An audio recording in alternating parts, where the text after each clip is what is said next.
ఇప్పుడు మనం కాల్చి పెట్టుకున్న జాగ్రత్తగా తొక్కలు తీసుకున్నప్పుడు మనం పురుగులు ఉన్నాయా లేవా అని చెక్ చేసుకోవాలి.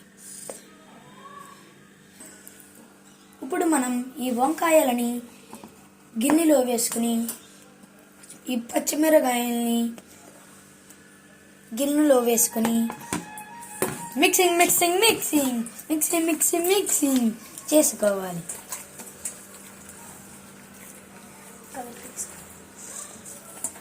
జాగ్రత్తగా ఉండాలి, చేతులు మండుతాయి.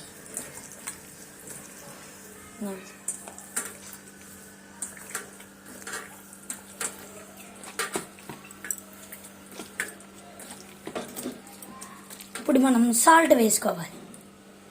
1 టీ స్పూన్ సాల్ట్ వేసుకోవాలి. తర్వాత మళ్ళీ మిక్స్ చేసుకుంటా మళ్ళీ కట్ చేసిన ఆనియన్స్ వేసుకోవాలి.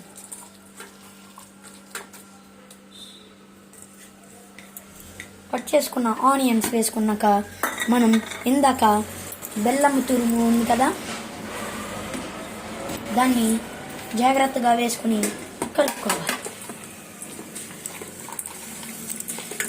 మళ్ళీ చింతపండు రసం ఉంది కదండి, దాన్ని కొంచెం కొంచెం వేసుకుంటా కలుపుతూ ఉండాలి.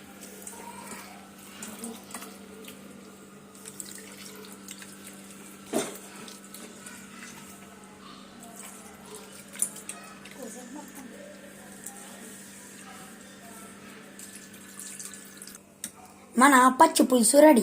దీన్ని టేస్ట్ చేద్దాం రండి.